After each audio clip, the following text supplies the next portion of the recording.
All right, welcome back to another episode of Wild Medicine. I am your host, Dr. Michelle Peris, and let me tell you, you are going to love this week's conversation. I am welcomed and joined by Chris Assaad, who is a multi-talented artist, singer, songwriter, wordsmith, and storyteller, and coach, leading those through his methodology or process called the Alchemist way.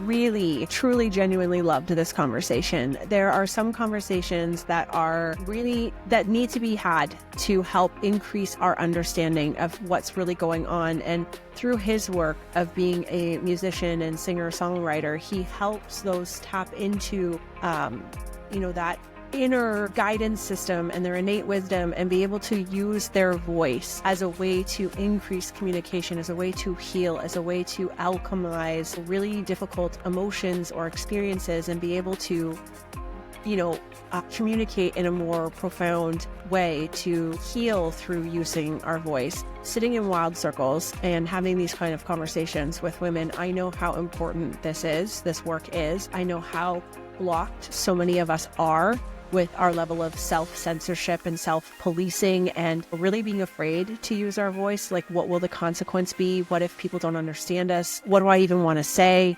And this conversation is truly one of my favorites. You will absolutely love everything Chris has to share. And also, I think it provides this opportunity and an invitation of work that really does need to be done in order to reclaim our health and our vibrancy and to really be able to boldly take up space in this world and trust ourselves enough to use our voice. So you do not want to miss out on this conversation. And without further ado, I welcome Chris Assaad to the podcast. All right, Chris, welcome to the podcast. Hey, what's up, Michelle? Thanks for having me.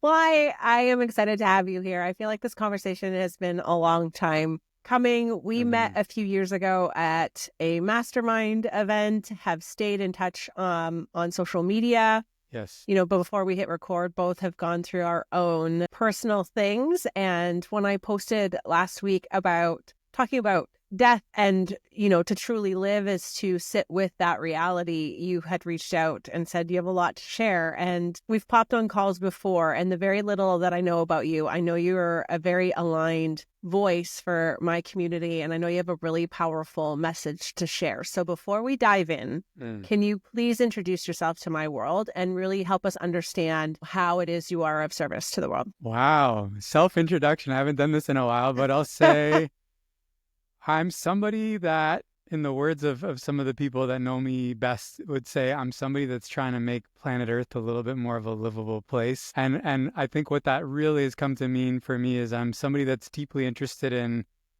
how to navigate the human experience in a way that makes my own body a safe place to live, living in my own skin. And I do that through art and creative expression, primarily through music. I'm a songwriter. I'm a music medicine maker. I make music with intention to really support people in tapping into their own feeling experience more deeply, to alchemize the human experience and the pain of the human experience more deeply, and to really be able to use those experiences as fuel for creativity. And I've also worked as a coach and facilitator for over a decade, starting with sort of more traditional conversational coaching around self-expression, creative maximization, authenticity. And in recent years, that has evolved into specifically helping people unlock their voice and their creative channel through a modality that I believe was kind of gifted to me through some experimentation. And I believe also that really connects to my lineage and my ancestry, and sort of discovered it through a series of dear clients asking me to help them with their voice and opening their voice and their expression of the throat chakra. And I call that voice alchemy. And so that's a modality that I've developed and that I teach in group settings and one-on-one. And I'm an advocate for following the creative path as a path that will lead us to our highest evolution, to a series of soul adventures and initiations through which we get to become ever-evolving versions of ourselves. And I have a lot of compassion and empathy for the human experience, and especially at this time on the planet when we're living through such a intense and significant time of paradigms shifting and old world crumbling and new systems wanting to emerge, and just the sheer excruciating nature of that at times that can have on our human psyche, on our vessels, on our nervous systems. And so I'm really interested in being in conversations and creating spaces where we can support one another. We can connect in community around these rich topics and really support this movement through these times of transition and transformation. Beautifully articulated. There's no way I could have introduced you better than that.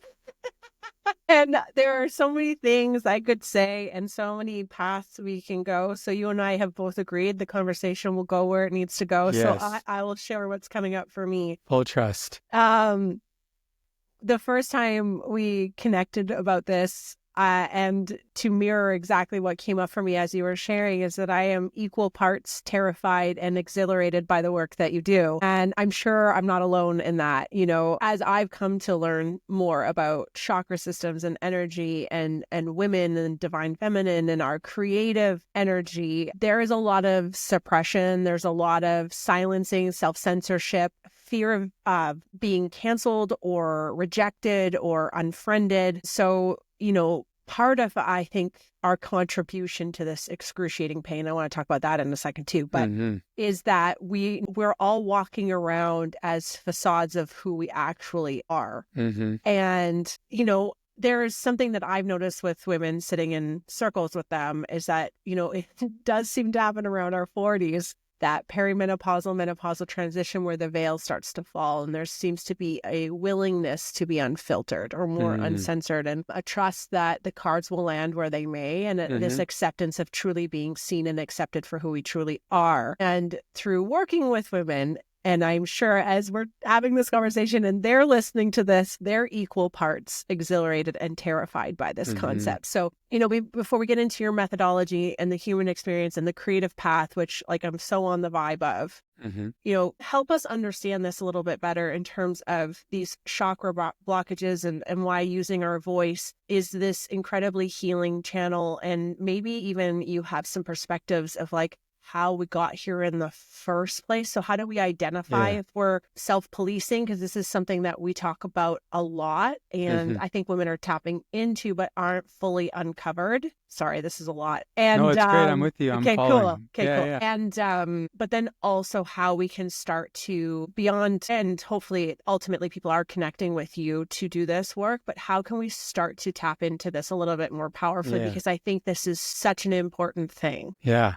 Well, I think you really hit the nail on the head in terms of your just articulating some of the history and what lives in the collective consciousness, particularly of women. And I do have the privilege of working with a lot of women, but men too, you know, and I think there's different sort of narrative and story, but the sort of mechanism tends to be similar. But there's certainly an intensification of how it lives in the feminine consciousness because of what you already named of, you know, a history of suppression and being silenced and, you know, burned at the stake for really speaking the truth. Like that's real. And that lives as an imprint in the collective consciousness, but it also can live as an imprint in the body. So whether it's from lives previous or the lives of our ancestors and our lineages that get passed down, a lot of this lives in the body. And so, you know, instead of going too deep into all the more psychological, theoretical, you asked a very practical question, which is how can we start to just make our way into this? And I think it's a really simple question that I always like to ask, which is just, what is your relationship to your voice? What is your relationship to your voice? And, you know,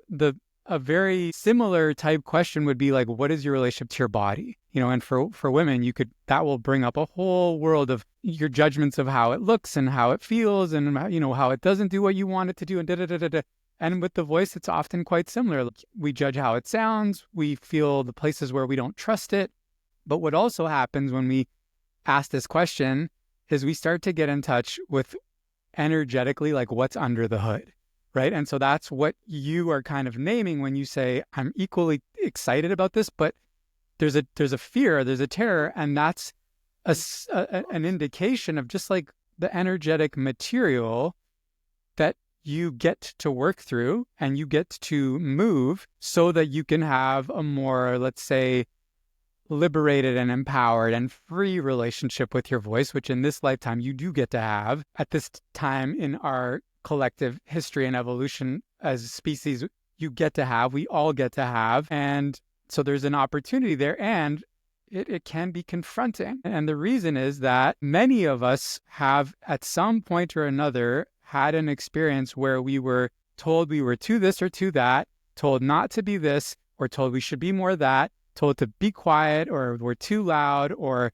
you know, there's certain range of emotions that we're encouraged to express in our household or in our culture. And all of that registers in the body of a young human being as a way that we start to inhabit our bodies and if you imagine like free self-expression being like a full 360-degree transmission of vibrational, like, you know, I like to use the analogy of like a beach ball that's fully inflated. And each one of those messages from our primary caregivers, our teachers, siblings, starts to take on, we start to get dents in our shape, because for a young person in development, that represents a threat to potentially losing love, losing favor with the people that matter most. And so we believe that it's not safe, and we make a decision that we're not going to express in a certain way. We're not going to be the full version of Michelle. You know, for me, it was like, it's not safe to express sadness. It's not, you know, as a boy, as a young man, it's not safe to shed tears. You're going to get made fun of. That's not masculine.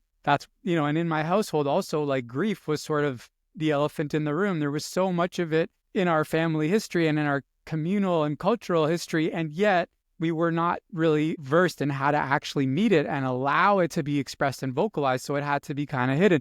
So all this lives in the body, right? And the cool thing is, as quickly as it comes in, it can leave. And there may be parallels to, you know, the world of healing and that you are so versed in, but it's like, in order to heal this channel, we have to use this instrument, right? So if the wound happened using the voice, or the limitation got taken on using the voice, the way that we're going to reclaim that healed whole version of a free, fully expressed voice is we have to use the voice. Not have to, we get to. It's designed in such a way that it has this immense healing potential. It's a vibrational healing instrument that we all have that we're not really taught that's what it's actually for. It's for us. Your voice is for you before it's for anybody else. And that's really the first thing that I teach. So coming back to that question is like, it's about what is your relationship with your voice? Forget about anybody else, what they say, what they think, how they're going to judge it, how they're going to hear it. When we use our voices for ourselves, which is literally to resonate a vibrational message into our cells, into our vessels, immense healing can happen. And it's as simple as that. Okay.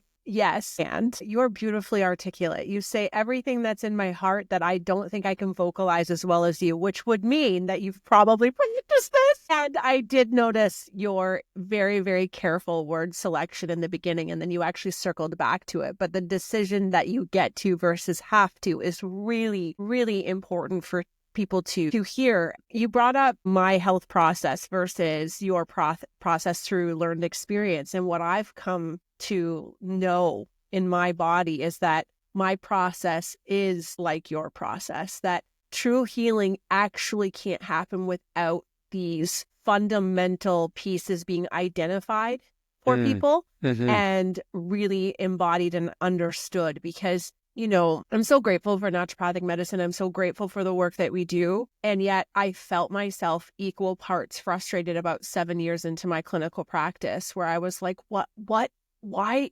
am I not seeing the transformation I really expected to see? Yeah. Why isn't this consistent enough for women? What do we need? And so I started with community, but what ended up happening, it was through story sharing and maybe a different way we were vocalizing. Yeah, that but that's I started seeing women actually transform in their health. And it was like, we have this backwards. And when are we going to figure this out? Because one-on-one, siloed, really focused on the, you know, important factors of health, understanding your labs, going through the interventions, all very important. But if we do not know how to use our voice, if we don't start to tap into how we relate to these pieces, how are the imprints of intergenerational wounds, but also the woundology of our own family and how we used our voice, is critical for transformation. If you remain feeling unworthy or that your voice isn't important, it doesn't matter if you correct your B12 or iron or thyroid function or gut health.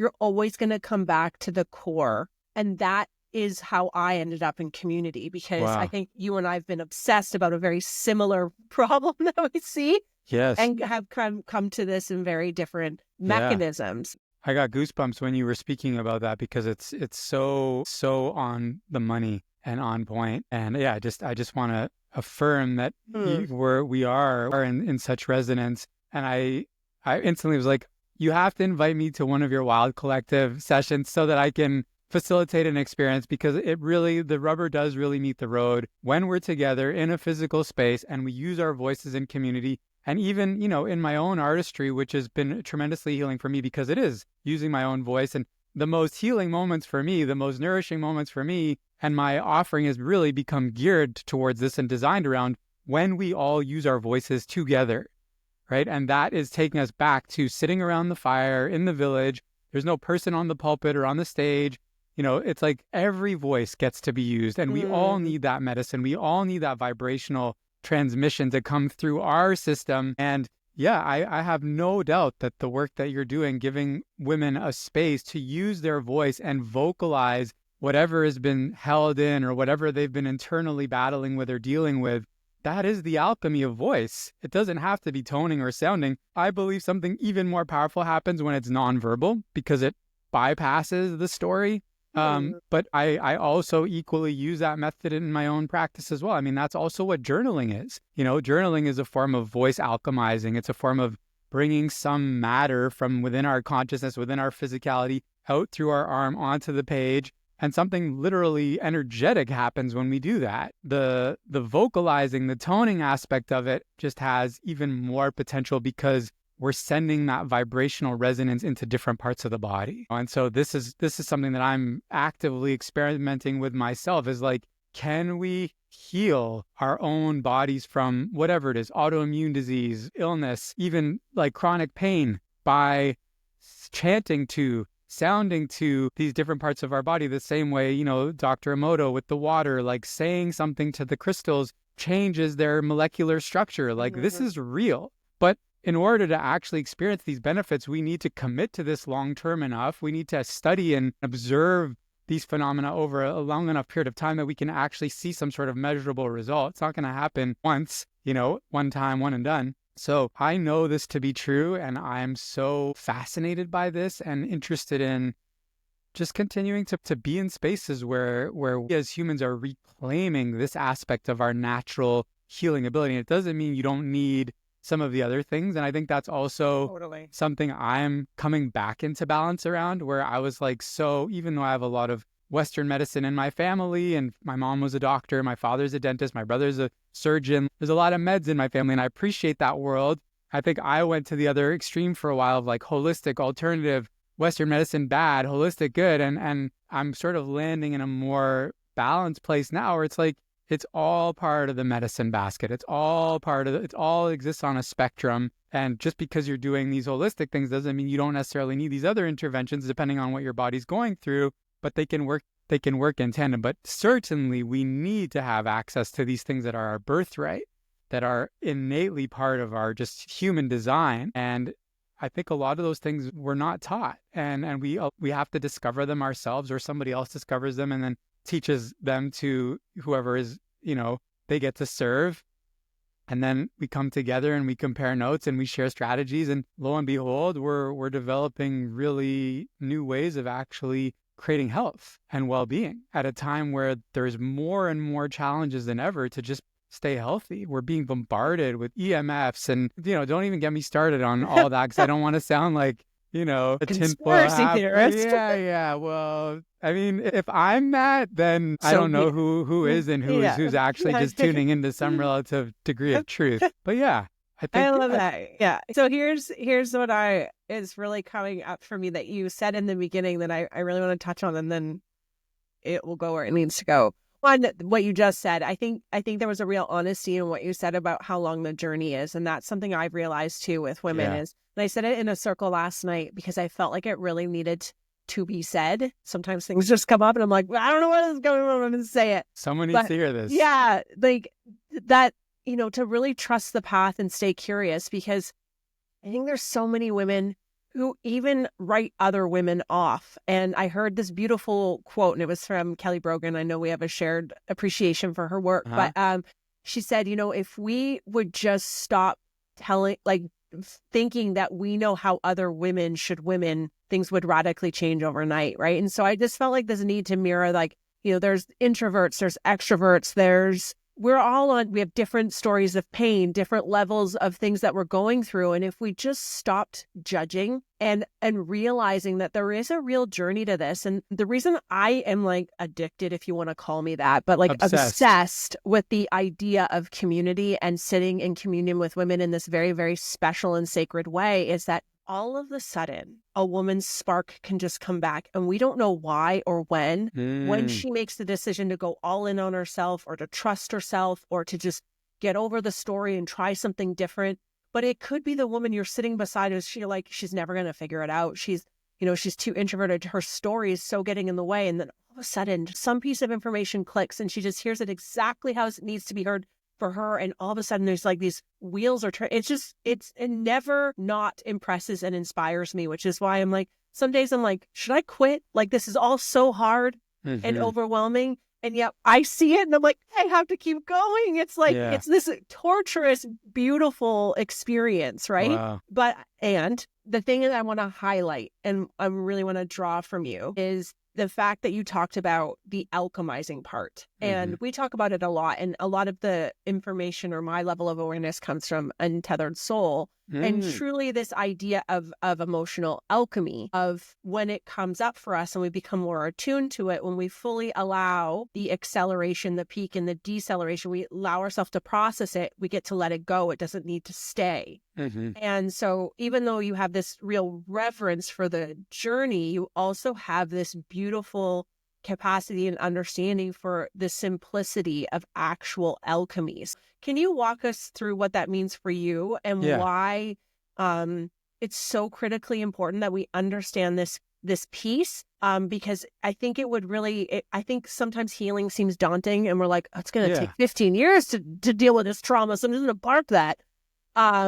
Instead of fully understanding the task at hand. And I'm going to add one more thing, but when I asked you about questions to be asked, you were talking about your process. And I think the really cool thing is you don't remember the questions you gave me. So I will ask you those after we have the alchemy conversation. Okay. Yeah. I think the first thing to say is that alchemy has become a buzzword, so it's you hear it, totally. It's being used a lot. I use it in the description of my modality. And at the time it was kind of novel. I also believe alchemy is part of my lineage. I think the Egyptians, the ancient Egyptians, were very much in the business, or whatever you want to call it, in the inquiry, exploration, experimentation of what alchemy was.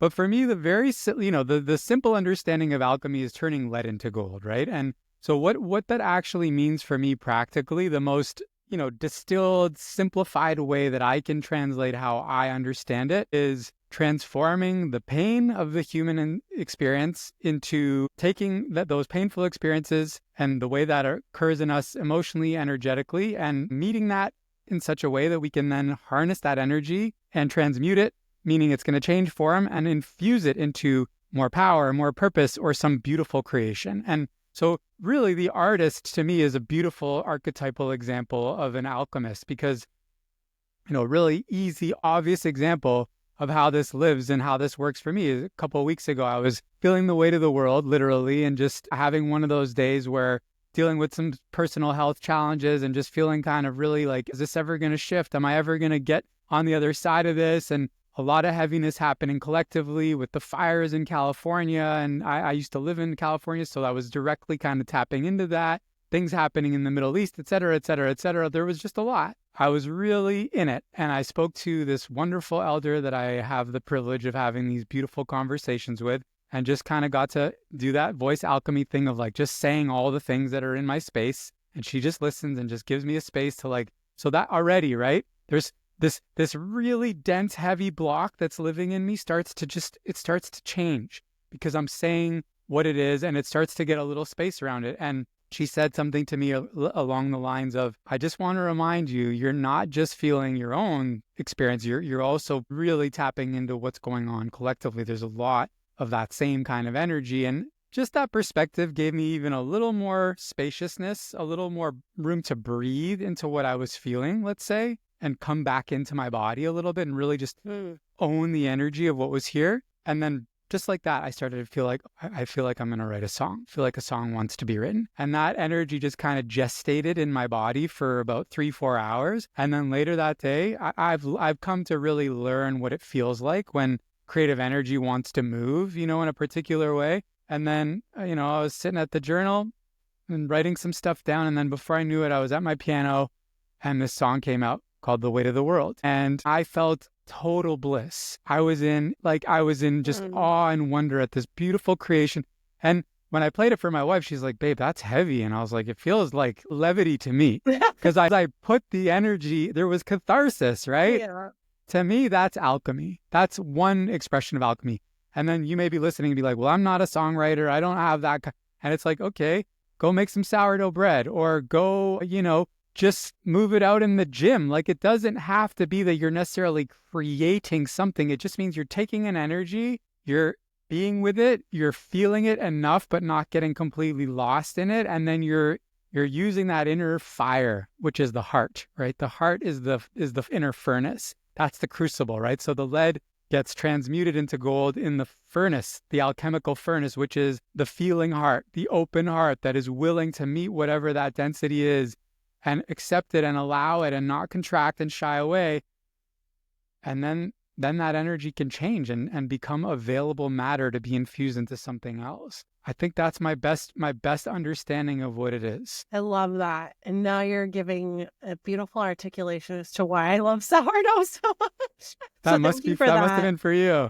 Or everyone on Instagram. All your sourdough people. Yeah. But it gives me an immense amount of joy. Like, I've created something. So that it's beautifully articulating how that feels for me. Are you feeling burnt out and exhausted? See you in someone who has recovered from a few burnouts herself. And through sitting in circles with women over the last 8 years, I have some perspectives as to what personality traits and habits and thinking traps perpetuate and put us at higher risk of developing and ending up in burnout. So if you want to find out your burnout archetype quiz, are you a CEO? Are you a saboteur, a martyr, a rescuer, a zombie? Then head over to the show notes, click the free quiz, and find out what might be getting in your way. Also, learn strategies and things to consider to help you reclaim your energy and recover from burnout so that you can be blissed out in the world and doing things that make you happy. Enjoy.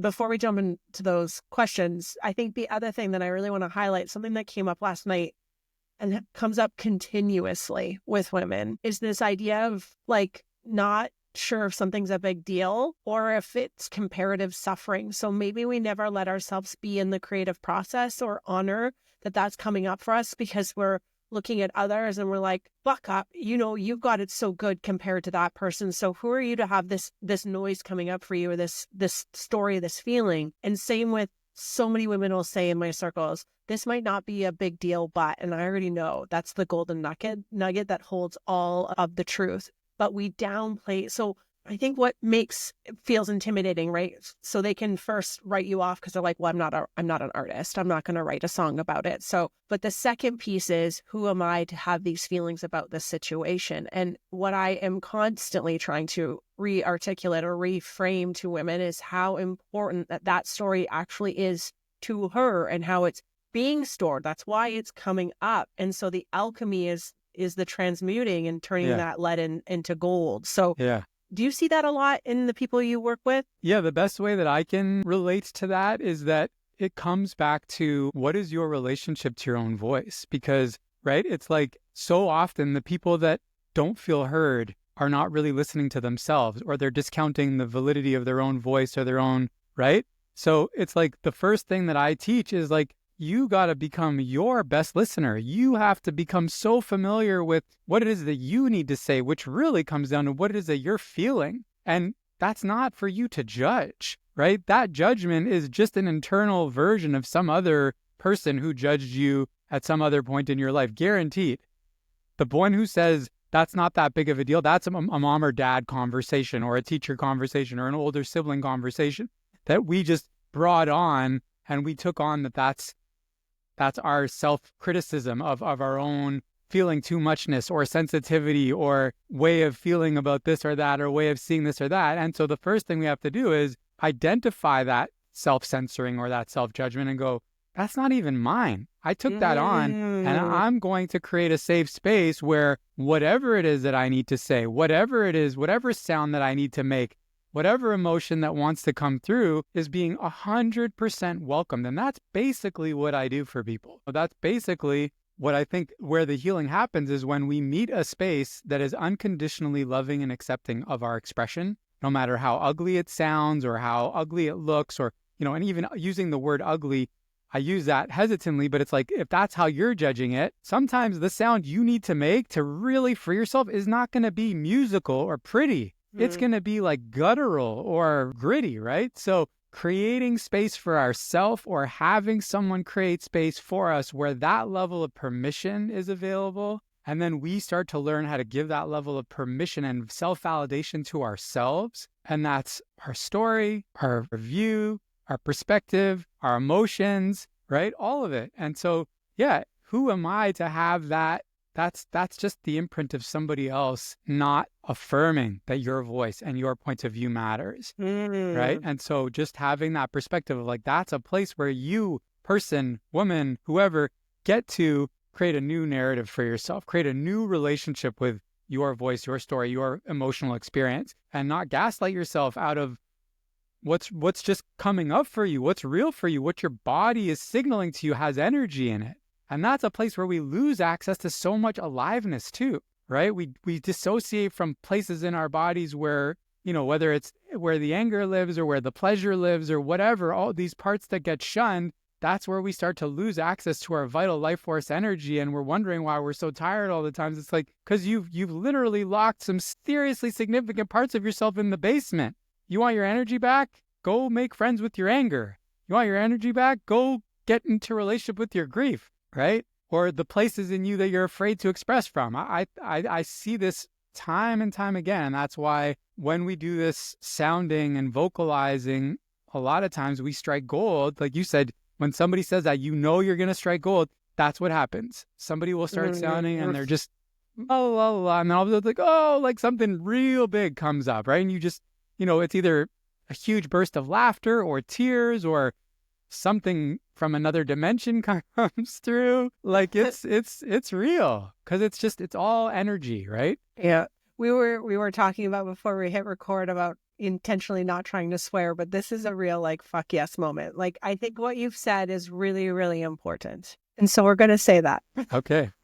Not so loudly, but fuck like, yes, I'm like with that, you. that was beautiful. Thank you for that. And I think so many women need to hear that, because it is, and that's such a great way to answer it. It's just like these imprints that aren't even ours that are still policing us, and it feeling like this little thing isn't that important, but it is important to that part of you that is asking to be expressed. So, okay.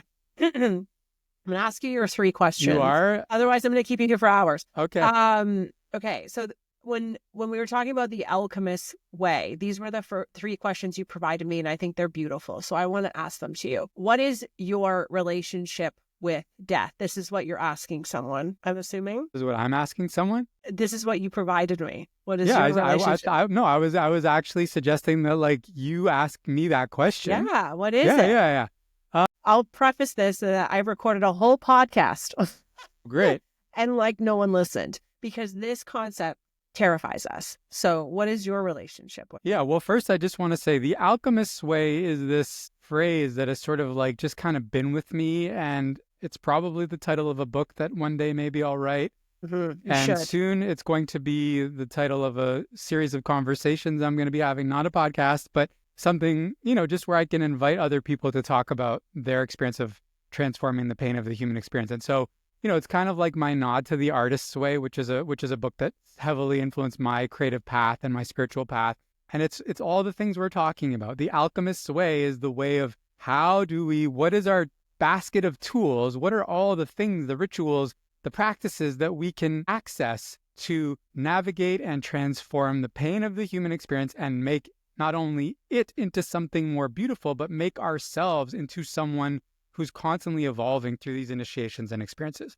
So talking about the alchemist way, talking about death is like the pinnacle of, for me, like in terms of initiations. I recently had the experience of losing my mom. She passed away almost a year ago to the day. This weekend will be her 1-year anniversary. Wow. And, I think like you mentioned that I reached out to you because you had shared this story about the fact that you were kind of obsessing over, what if this is the last year? What if this is the last day of my life? And I think I've had a similar obsession for a long time.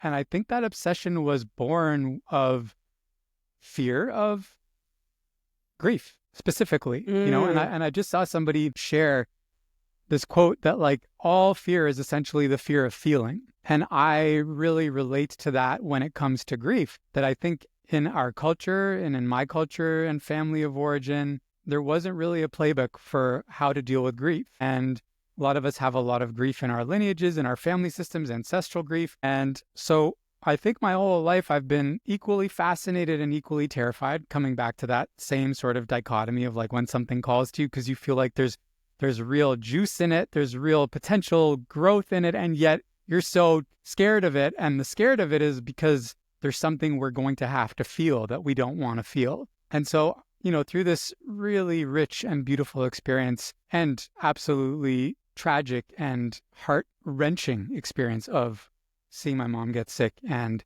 being by her bedside and watching her go from, a fully thriving professional matriarch of our family, like all the things in less than a year, with no real warning signs until boom, just diagnosis and then quickly escalating illness and then transition and leaving the body and, passing away, death, and our whole family just witnessing that. I can say that death is a very sacred experience, the same way that birth is. I feel like death is an opportunity for us to really get into contact with the temporality of our human experience. And I think it's so easy to numb out to that. Mm-hmm. And again, because we don't want to face the music, it's the elephant in the room. We're all going to go.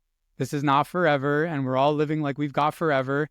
And if we really make friends and get into relationship with death and with grief, it can act as a significantly powerful catalyst for making the most of our time and our days. And there's certain moments in life that will really allow that to be amplified. There's a certain way that you can't really manufacture that psychologically. You can try, but the more I've had these kinds of experiences that bring me in direct contact with, this is a reality. This is going to happen. You will not be here forever. The people you love will not be here forever. You will have to say goodbye. Your body is going to eventually break down, or however you're going to go. That's real. And so I guess my invitation or my 2 cents on death is like, it's something to move into relationship with, to be curious about, and to notice how quickly we are to want to just put it in the back of our mind, put it out of our mind, avoid it till it's too late. And I think there's a hugely missed opportunity there. And for me, since you and I had that exchange, it showed up even more practically in the way of, I was going to bed the other night and, I'm staying at my parents' place right now and I'm living with my dad, and he's older. He's a healthy guy. He has, hopefully many, many, many years to live. And yet, we know people that like one night they go to bed and the next night they don't wake up. And I just had this thought, like, that could be me too. Like, I don't know. One night I may go to bed and I may not wake up the next morning in this plane of reality. And for a few days, I'll be honest, it hasn't like stuck with me to the point where every day, but for a few days, I woke up in the morning and I was like, just like with the sort of appreciation that like, that was not assured. And it was almost like being a baby born into the world and being like, I'm just going to get super connected to how incredibly novel this is. That I can see, that I have this thing that I get to move around in. That's It's a little rickety at this stage, but it's okay. And like that was not a guaranteed experience. And if we can approach each day like that, we're going to make very different choices about where we spend our energy, where we spend our time, who we hang out with, what we put into our bodies. And I think that's really the ticket. It's like using death as a filter for how we live life, because it is a part of life that we sometimes pretend is not there. And that creates a different filter where it's like, oh, I've got forever and I can do whatever the heck I want. And oh, I'll be able to tell them I love them next time, or I'll be able to have the hard conversation next time. And it's like, no, don't postpone for tomorrow what you can do today, because you don't know if tomorrow's going to come. Yeah. And that is real. That is real. I've noticed this trend about me being super attracted to people who are living in active recovery. And I think the reason I've hired coaches in that capacity, I've have people very close in my life who show up to their life like that. I think the attraction to me is that I said it to my coach yesterday, they've met death, right? Like they've met their rock bottom, and they literally wake up the next day and they are truly grateful to be given another day, another chance at life, another opportunity to make it right. And to live with that kind of fervor and aliveness and awe for novelty, for just waking up is such a rare and beautiful gift. And I find it incredibly attractive to be around that kind of energy. And just to piggyback and expand on this, I shared another story this past week about my daughter. And we went to this event and she was so excited about it. And it cost like $1 bazillion. And when we finally, I white knuckle the drive there because it's a snowstorm and all these things, we finally get there. And I laugh to myself because I'm so cynical, right? And these $1 bazillion tickets are on the highest balcony in the very last row. And I'm like, what the actual, how is this a thing? And yet my daughter sits down and she goes, we can see everything from here. Wow. And it makes me teary because I'm like, may you never lose that. And thank you for reminding me that none of that other shit matters. May we have novelty and awe for all these little moments that we are just letting us pass us by and not even realizing how privileged we are to have it, And the rest of that night, I felt this elation and awe for the experience because I was seeing it through her eyes, not bitterness or the stories that were brought to the table with me, but I ended up buying us matching hoodies after it, because I was just so in love with what was happening there and what I was being reminded of. And she was just so grateful. And it's may we be surrounded by that kind of fervor, whether it's active recovery or children or people who have unfortunately gone through loss and have had to sit with grief. But there is this potency that's so alive, that's super attracted to me, where we don't take a moment for granted, And I thank you for being brave enough to share that experience because it really does need to be heard and said in this way because it really is that important. And I am being a lot more bold in circles and saying I don't want to pretend that it's not going to happen because 100% of us are going to die. Yes. And the one thing that I want to add is that it doesn't actually take a brush with actual death to access this because we are, coming back to the Alchemist way, we are dying and being reborn constantly. If we are actually living a path of purpose, a path of dharma, a path of following a calling, the entrepreneurial path, the artist path, we will die 1,000 deaths. The path of conscious relationship, right? Being married, your marriage is going to go through many iterations. And so there's so many opportunities, and also just evolving in our human bodies, aging. You mentioned getting into your 40s and being perimenopausal. That's a death. That's a death of a previous version. Our children reaching a certain age. So all of these are opportunities. Grief is pervasive. The opportunity to be in relationship with death and grief are quintessential parts of staying actively engaged in the process of evolving and expanding and maintaining that process of evolution whereby we shed old skin. We do it by being fully in relationship with the deaths that are happening, shedding those skins and then being born anew. That's part of the Alchemist way. It doesn't actually take someone literally dying. That's just a very amplified experience where you get a hero's dose of that medicine, right? But it's happening all the time. And it's really a question of leaning into that particular quality of emotional experience, which is grief, which is unlike anything else. It's got its own, it's like a force of nature. And it really is something that until I really made contact with it in the way that I have in this last year and a half, I didn't really understand it. I didn't really know what it was. It's not quite sadness. It's not depression. It's like, it's kind of like this fog, this like, and now I've learned to oh, that's just grief. I have to create space and go put on my grief playlist. That's one thing that I just learned to do for myself is create a list of songs that I can just go. And I watch this. I don't know if you've ever seen the show Shrinking. You watch that show? Oh, amazing program with Jason Segel and Harrison Ford. It's like a... Oh, yes. Yeah. And so he advocates like 10 minutes of active grieving. When you're really in the midst of a grief process, just set aside 10 minutes and be like, I'm going to grieve hard for 10 minutes. Put the playlist on, go into a relationship with your grief. And then, and that could be grieving an ending of a relationship, an ending of a business, an ending of a season of your life, a chapter of your life, et cetera, et cetera. And the more we get better at experiencing death and relating to death in those ways, the more we're going to keep accessing the new that's available on the other side, right? And that's really the true incentive, right? Because if we don't, then we actually become walking dead. Yeah. Yes. Yes. To the F. Yes, to the F. F to the S. F to the F. Yes. Okay. No, and what's interesting? I lost my stepmom 2 years ago suddenly, and it was very shocking. And she was young, and it was like one day here, one day gone, just like one of those moments. Wow.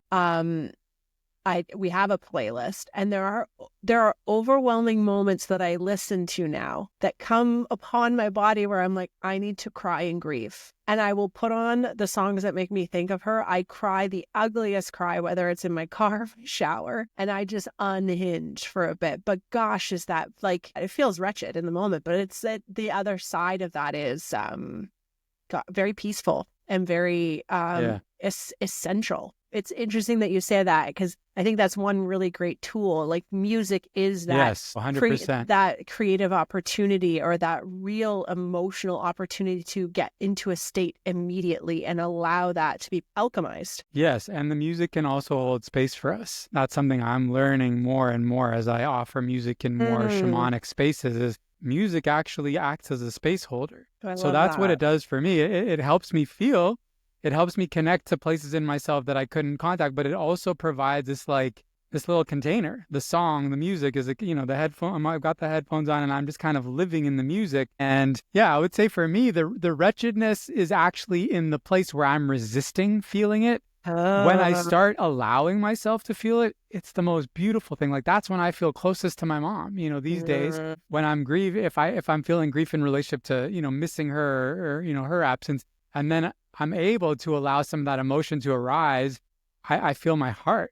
I feel my love in that place. It's when I'm trying to not fully land in that it's like, that's not a fun place to be. That's a place where I'm basically split and disconnected from my heart in some way and from my love.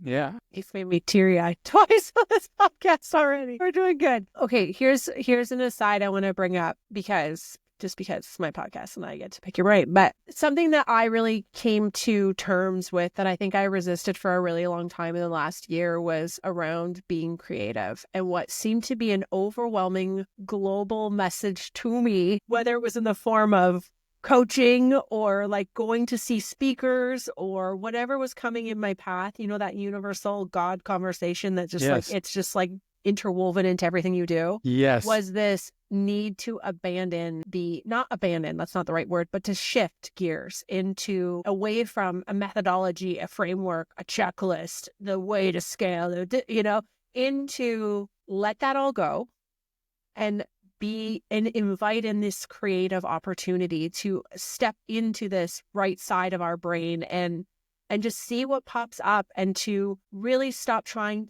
to feel the need to fix everything and just allow things to be. And so, in a world that is so quick to cut out the arts and the creative process from our most primary education, it must be very difficult to do the work that you do, but it's so vitally important. And I feel, for me at least, that this creative expression piece is getting a real honoring, or it certainly has in my world, where I've realized like, oh my gosh, like we're overcomplicating everything. We think we need systems and mentors and lists and the framework, and it all gets to be more simpler than that. And I would love to hear your opinion on that, and where that lands for you. Well, things I want to say, none of that stuff is bad. All the things that you're naming that, Yes. maybe, but I think I do agree that I think the arts and artists and creativity are the currency of the future, and I think we're the bridgers of the old and the new world that are the old world crumbling and the new world that's emerging. I think art and artistry and spaces that are being curated by people that are gathering intentionally around creative expression, music, whatever the modality, are essential and are going to become more and more valued.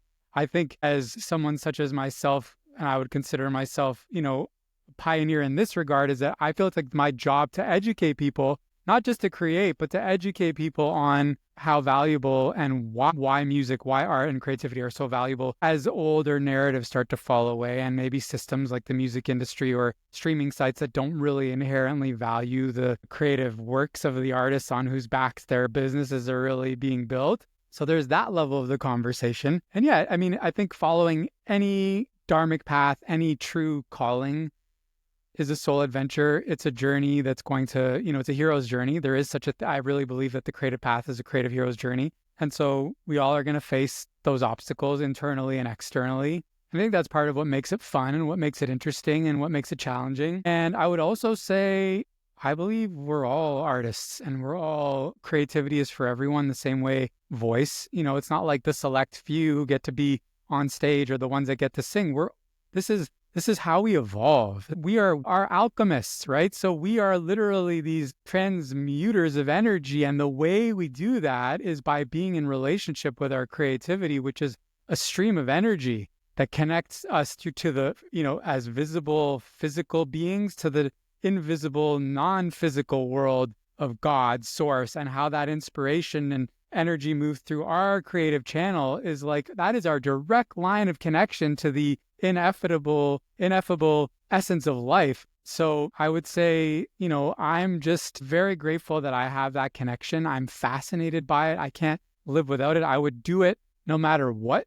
I would do it, and that's something I've been really exploring lately in my own, just artist journey, because I want all the things too. I want the reach and the impact and the success and the thriving business. I want all those measurable, tangible outcomes. And yet there is a way in which I would do it no matter what, because it's what fuels and fulfills me. And I think that attitude and approach is essential on the artist path. It's like doing it as an act of devotion, right? Doing it as a way of really honoring the gift that we've been given, gift of life, the gift of voice, the gift of our particular vantage point through which we can express our creativity and tell stories. So there's that level of, okay, I would do this no matter what. And that's something that I will continue to just be an advocate for as I continue to explore and discover that on my own path. And I really believe that that's one of the keys to unlocking the next chapter of the world that we're wanting to bring forth, is more and more people clearing their channel and being in tune with what wants to be birthed through them, what actually wants to be birthed through them by their soul, not by their, money hungry or driven, egoic, scarcity-based human programming or whatever it is, trying to seek significance because of their wounding around not being seen or heard as a kid. But like, when all that's kind of confronted and met and embraced and, honored, something deeper wants to come through.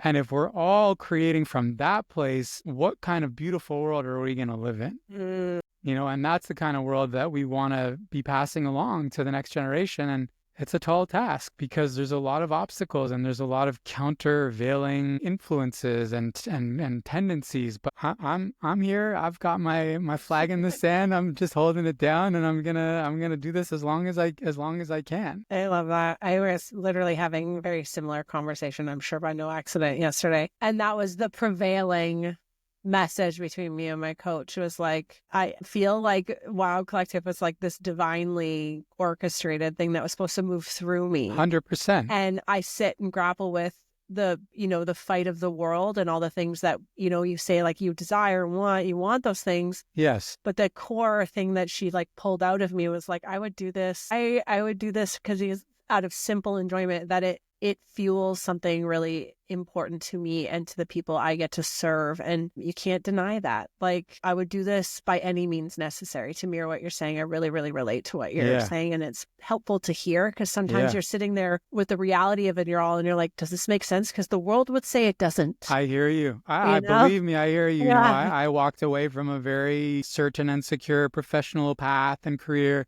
Went to law school, that whole, all that. And chose a path that made no sense to, the measurables and the familial kind of evaluation and all that. And it's just coming from a deeper place of knowing, like, this is calling to me. And I think the antidote to that yearning for something external that hasn't necessarily landed and that may not, is that we just got to keep doing it. Because every time we keep doing it, we plug in to that place where none of that really matters. And we are just whole in that place where we're connected to the source of that inspiration. And we have connection to that part of us that just knows where we were created to do this. And this thing was put on our heart for a reason. And also to just acknowledge that the struggle that we go through is part of the medicine. It's part of the why that path is going to evolve and serve and expand us, because we're going to have to meet our own edges and meet our own limitations and meet our own, maybe egoic attachments or places where we have a really specific idea of how it's supposed to go, and not being in more of a surrendered co-creative relationship with the universe, with God and spirit. So that's a daily practice, but it is something that I have discovered on this path of 20 plus years doing what I'm doing. And yeah, it's an adventure. This episode is brought to you by the Wild Collective. If you are ready for something innovative, something truly transformational, you are wanting to build a beautiful life and thriving health and vibrant energy, and you're not sure how to build that in, you might want to consider something as incredible as the Wild Collective. The Wild Collective is our women's health initiative. It is a closed community of like-minded individuals. It is where sisterhood meets self-care.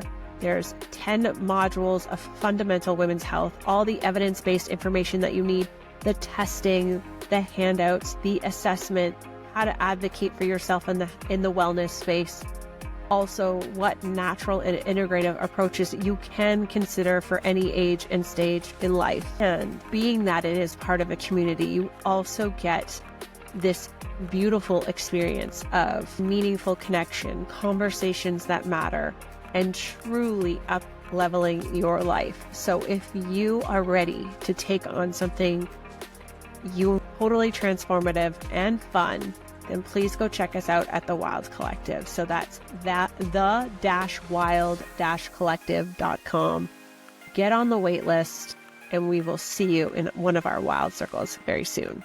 Okay, we have two more parts. I'm going to ask you one more question and then some rapid fire, because I really could keep you here all day. And we definitely want to have you back, and we're definitely going to have you at a wild circle. Okay. This needs to happen. Okay, the last question I'm going to ask you is what is inspiring you right now? Ooh, what is inspiring me right now is collaboration. And I think, this probably has some relationship to what you were speaking about around what happens in those circles. And I think the artist path can be a lonely path. And I think some of us, myself included, can unintentionally become lone wolves a little bit. I think, I started making music in collaboration and then ended up kind of going out on my own and feeling like I needed to just do it on my own and not be susceptible to anybody else's comings and goings or preferences. I think the realization most recently that led me to really want to focus on collaboration is a big part of why I do this is because I want to connect, like I want to connect to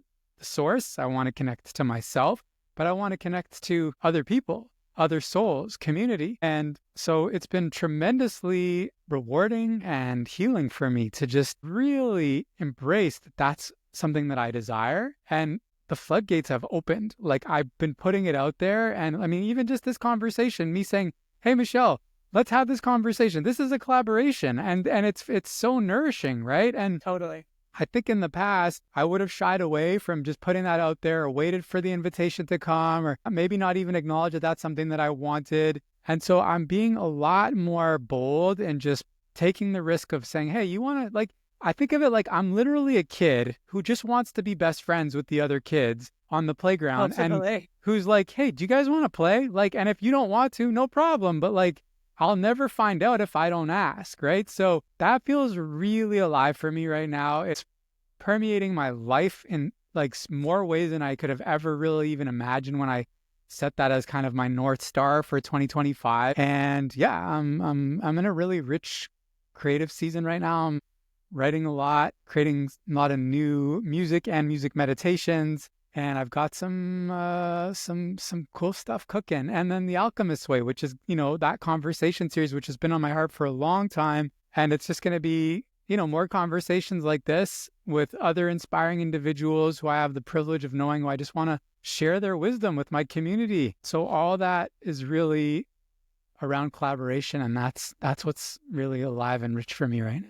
I love that. I was saying to my husband, it's like, I was really grappling with this idea, even in December, of like, should I quit this podcast? Like, is anyone listening? Like, does it matter? And then I said to him today, I said, awesome people keep asking to come on. So I guess like I keep going because that's what's being invited right now. And it's awesome. And I have to say, like, I keep saying it, but I genuinely mean it. Like, this has been a really, really lovely conversation. I have so valued and I don't like have the opportunities to connect in this way and have these types of conversations and share that with the world is like so important to me. So thanks for keeping it alive and asking, because, you don't know what the other person is grappling with either. Of like, so it's just so cool because there's just been an overflow of people asking, and it's like, amazing. Okay, I guess I'm supposed to keep going. And like, these conversations have truly been my favorite. So it's just so cool. All right, well, I have rapid fire. The feeling is mutual. And I want to say, too, that the quality of the conversation and what comes through is really a collaboration. It's in your listening. It's in the questions you ask.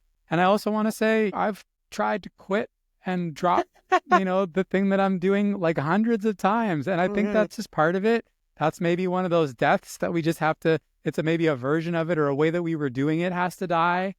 Or a way that we were trying to hold on to it. Yeah. And then sometimes it wants to evolve, and sometimes it actually wants to be let go. And truly one chapter closes, one door closes, and another can open. But as long as there's still life in it, that's how you know, right? And you could try to let it go, but if it's not letting you go, then it's still meant to be. Yeah.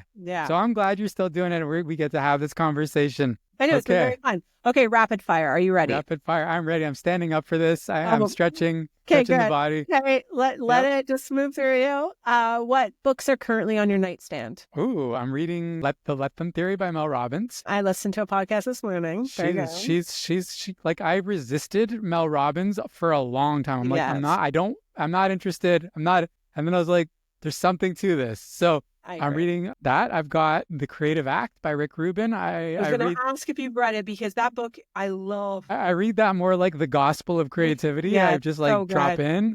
So that's there. And I think that's it for right now. I can't think of anything else. Beautiful. What is one thing that brings you joy? My dog.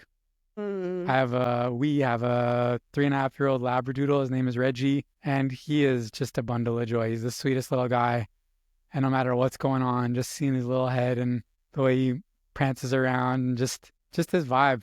He's a real source of joy. There's a lot of things that bring me joy, but that was the first one that came to mind. Dogs are awesome. Yeah. We have a giant Labradoodle who's mature, but he's equally amazing. It's such a personality. Nice. Who do you admire the most? Who do I admire the most? I have a lot of admiration for my mom.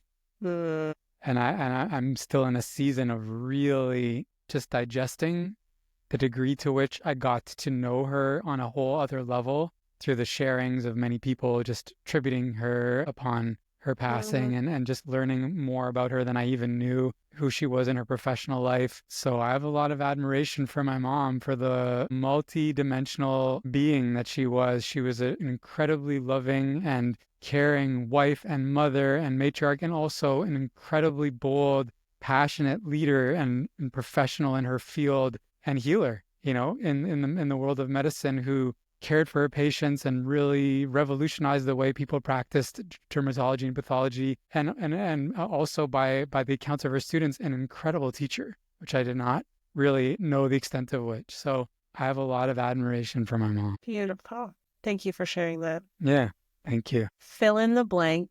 community is. Everything. Advice you wish someone gave you 5 years ago. It's okay to go slow. Good one. This is fun. Me too. Rapid fire. Me too. I know. Yeah. The best word to describe you. Charismatic? I don't know. That's so funny. Like, that's how I feel right now. On another day, I could have been like monk, mystic, introvert. Love it. Love it. Love it. Love it. Okay, Chris. Soulful. Oh, That's actually a the good word one. I want to Okay. use. That's a good one. Yeah. We will. Thank you. That's the word. Thanks for giving me a chance to choose my word there. Thank you for coming on, for reaching out, for staying connected. We fell in and out of communication with each other. And I think the work that you do is important. And I think you are a wonderful voice to bring this information forward. And I'm really, really grateful that we had this conversation today. And I'm looking forward to collaboration in the future, because I know that even though equal parts my community will be terrified and excited, we will be very, very grateful to have you come and help us go a little bit deeper on our journey and in our work of reclaiming our voice. So thank you. We'll make it fun. We'll make it fun. You better promise, because there's 100%. women listening out there right now. 100%, Michelle, don't ladies. you It's going to dare. be fun. Don't you It's dare. going to be fun. I promise. The fear of it is much worse than the actual thing itself. And you'll be so grateful. And we'll laugh. We love to laugh. 100%. Yeah. We've laughed lots. We've talked about all the things on this this conversation is basically a glimpse into the range we can cover, how deep we can go, and how much fun we can have doing it. That's what it's all about. Where can people find you? ChrisAssaad.com, as long as you can get the spelling of my Egyptian last name correctly, 2 S's and 2 A's. That's basically where all of my work lives. All my music is available on all the platforms. You can learn more about Voice Alchemy on my website. I'm also on Insight Timer, and I host a monthly live stream there, which is a lot of fun, and it's a beautiful community. And I've got a lot of unreleased music meditations and content on there that aren't available anywhere else. And that's probably where you can find me. And I love that. Out in the world. This summer, I'm going to Europe for a month, playing festivals and doing events in different parts of Europe. I live in Toronto, so I'm all around this part of the world. I'll be at the Wild Collective collaborating with you. And yeah, thank you so much for having me. It's been an absolute pleasure for me as well, and a really authentically nourishing conversation. Truly. Totally. Yeah. Thank you for your time. Yeah, pleasure. Thank you so much for tuning in to Wild Medicine. I am so grateful to have you here, and I hope you're feeling inspired and empowered. If you enjoyed today's episode, please don't forget to subscribe and leave a 5-star rating. It helps us reach more incredible women just like you. And before you go, quick reminder, the information shared on this podcast is for educational purposes only and is not intended to diagnose or treat any medical condition. Please consult with your healthcare provider for personalized advice and care. And if you're ready to take inspired action and dive deeper into your own health journey, please visit us at poppyclinic.com. Let's rewild and reset your health together.